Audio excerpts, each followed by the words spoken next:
One man, one mission, to rid the world of chronic anxiety once and for all. The Anxiety Guy, Dennis Simsek, shares his personal transformation from living a life filled with overwhelming worry to becoming a full-fledged positivity machine, a leading authority in generalized anxiety. Dennis gets to the truth of your mental health challenges and sets you on a path to transforming each and every area of your life. Here he is, the one and only, the Anxiety Guy. My friends, welcome to episode number 214. This is the Anxiety Guy podcast, and I am your host, Dennis Simsek. Grateful to be here with you today. And this episode is brought to you by my newsletter, Freedom Fridays, which comes out every Friday morning, which consists of the best anxiety support content from the week. All you have to do is head on over to theanxietyguy.com. Bottom right, you'll see a form, fill it out, and you will be subscribed to Freedom Fridays, my newsletter. And you can find all that at theanxietyguy.com. And warriors, today, we're discussing the subconscious mind. Now, when I got into anxiety recovery, there was an aspect of it that was missing from what I was investigating, what I was researching. Not many people, coaches, therapists, and such, were talking about the subconscious mind. So I decided, hey, I'm going to read up as much as I can on it, take all the courses I need to, speak to all the mentors I can to learn more about this thing called the subconscious mind and how it has to do with anxiety, emotional health, mental health, even physical health. And so that's what I did. And I realized many things, having gone through personal experience myself, as well as working with so many people worldwide. There were some continuations, there were some repetitive things that started to happen that I noticed from one person to the next. So I want to dive deep today into how the subconscious mind harbors our anxiety, which tends to show up as our emotional states, as our ways of thinking, and the things that we avoid in our lives. So these are the 5 ways that the subconscious mind harbors anxiety. And when we talk about the subconscious mind, let's remember that it's an entire system. The subconscious mind is this infinite memory system that jots down all your experiences that had a high level of emotional intensity to them. It wants to make sure that it takes note of all these past experiences in case there are fragments of them that show up in the external world in the future. Therefore, the subconscious mind will relay this information to the conscious mind. It will relay certain chemicals that run through your system. Next thing you know, you can run from a situation or get excited about something, whatever is connected to a past experience. Now, the first thing that we need to understand when it comes to our subconscious minds is this. Continuous self-punishment is responsible for a series of reoccurring accidents in one's experience. I've gotten to a place in my life, warrior, where I realized that everything is energy. Everything is energy. And certain energies connect to other energies that connect to other energies. Like energy attracts like energy and so forth. When someone is harboring self-punishment in their thinking, they feel it in their emotions, they somehow unconsciously have attached self-punishment to who they are, they tend to run in to accidents. Accidents, as far as physical accidents, they hurt themselves more. Accidents in terms of things that happen to them, like people criticizing them consistently, or at least distorting people's words to make it sound like they're criticizing them. There's all these strange occurrences, these negative occurrences that happen to a person based around the self-punishment that they continue to harbor and respect and build on. People believe at an unconscious level, and many of them at a conscious level, that self-punishment should be a way of life. You'll see it in billboards everywhere. Fight for your rights. Fight for what you want. Hustle to get what you want. Let's fight to beat cancer. Let's fight to beat this. Why don't you fight through your anxiety? And all of a sudden, the more fighting we do, the more self-punishment we take. So these lead to these reoccurring accidents because you're giving off a certain vibration, a certain frequency that then attracts to you what you believe at a subconscious level. Second thing is, it's possible to trace conversations during the time the fetus was in the womb that started your anxiety. When I tell this to people, it's really hard to justify it. It's really hard to prove this to people, but when I do deeper states of trance work with my clients, many times when certain questions come up, the answers show up in terms of them being in the womb as a fetus, listening to conversations, feeling out the emotional energies of mom and dad while they're in the womb. Dad says, "Get out of my life," to mom. Mom says, "How are we going to afford this child?" Mom starts to feel down on herself. She feels depressed. The child feels depressed. The child then comes to this world, not so much as a blank slate, but having already been conditioned to believe certain things about himself or herself that he or she doesn't recognize yet. Sometimes they never recognize it. And so now I've understood, after years of doing this, that we can actually trace conversations that are made between parents. This helps us to understand that anxiety did not start later on in life for the vast majority of people. It started very, very early. And we, on this journey towards healing anxiety and becoming a brand new us, must begin exploring this like a detective. What subconscious programs am I harboring that aren't even my programs? They're not even my beliefs. These voices in my head aren't even my voices. These actions aren't even my actions. I am a replica. I am an artificial version of my unique self.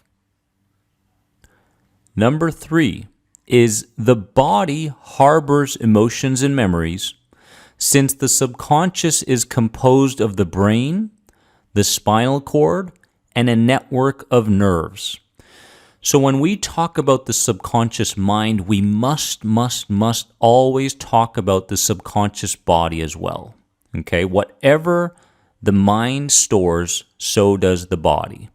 That's why you see in today's world so much success for anxiety, health anxiety, panic disorder, depression, when a practitioner, a coach, a therapist, whatever it is, implements a somatic-based healing process where they locate in your body where the distress is being stored and begin tweaking it, working with it, so that they can release that energy and replace it with new energy. This is where the magic happens, because if you feel like you're in a vegetative state and you're in a deep trance, yes, this stuff can work, okay? You're in the trance, you're in hypnosis and such, and you're being told that this is like this and imagine that and so forth, and this can work, yes. But I'm a firm believer that when you add the body to a mild, moderate, or even a high level of trance state that the person is in, now all of a sudden there's a bridge. There's a bridge between the feeling in the body and the picture in the mind, the picture related to the memory. So let's understand that the body harbors your emotions and the body harbors your memories. Very important for your healing, because you can take this information now that says, hey, my memories are stored in my body as well. My emotions are stored in my body as well. Fear is stored here. Anger is stored there, and so forth. Knowing this information, you can find the right information to begin your healing through your body. The fourth thing to understand is that a neglected child can experience reoccurring illnesses to draw attention back onto them. I mean, this is so obvious at this point, right? The child goes through their childhood, not receiving the love that they want, not receiving the information, the care, the compassion that they rightfully so deserve when they come to this world. And so the system goes, okay, we're not getting what we want by doing this or that or that. We just can't seem to please our gods, mom and dad. And so the last option is something that the subconscious is willing to do as long as the need is met, and that is to get sick. The child gets sick, the child is comforted, hugged, placed under a blanket, loved. And all of a sudden the subconscious says, see, I told you, when the child gets sick, we receive the love that we deserve. Now, all of a sudden, the kid gets the flu, his body gets injured, an organ breaks down, and then this continues into adulthood. The adult gets sick, oh, I just have the flu. No, it's not that you have the flu. It's that there's a need in your life related to love that's not being met, and you are unconsciously again provoking sickness in your body to be able to meet that need of love. And if you continue to look for that love on the outside, you're going to be disappointed for the rest of your life. The love must come from the self. The answers must come from the self. The intuition must be followed. So again, a neglected child can experience reoccurring illnesses to draw attention back onto them and get what they always needed and deserved, which was love. Finally, the subconscious mind could regard attempts to cleanse it from negative beliefs as a type of threat. And the subconscious mind can create obstacles of protection against your efforts towards change. This is incredible, and I've recognized this again and again and again. If the conscious mind says, hey, positive thinking, meditation, right? These things, working out, hanging around this great support team that I have here, good, vibrant energy coming to me is good for me. What the conscious mind wants, deserves, and wants to create as far as change goes must go through the subconscious mind in order for it to last. So this subconscious mind could possibly regard any attempts to cleanse it from its negativity, its anxiety, its stress, its fear, its anger, its rage as a threat. And if the conscious you begins to implement things that go against what has been programmed, anxiety, stress, and so forth, there may be some kind of obstacles based around protection that the subconscious mind inflicts. And when the subconscious mind inflicts these obstacles, we must understand what's truly going on here. And what's truly going on here is that change equals pain to the subconscious mind. Pain equals change. You must understand that. That's why I always tell my clients that they must take on this life and take on daily situations by providing safety to the inner child within that is still confused as to how to view themselves and the world. Anxiety is a statement. Anxiety is a question. Don't go there. You'll make a fool out of yourself. So at this point, we understand the subconscious mind and body better. And it's our job to create congruency between what you want and what you desire through the conscious mind and your actions and such, and what is stored at a subconscious level.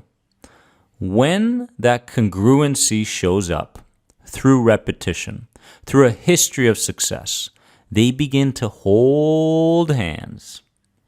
They walk this path in life together, not disputing too many things. And what starts to happen? The body is the result. The body is the result of your conscious and subconscious mind. And at this point, you can begin trusting that your body can heal itself the way it was meant to, but it cannot do that until the conscious and the subconscious mind are working together as a team. Understand this podcast episode today. Gain some more aha moments of realizations throughout this day. Write down your clarity, warrior, because it's very important to bring with you a clarity journal as you're going through the day. Remember that you are more than anxiety. I'll see you in the next podcast episode. Don't forget to head on over to theanxietyguy.com and register for the Freedom Fridays newsletter. Love you all. Bye-bye.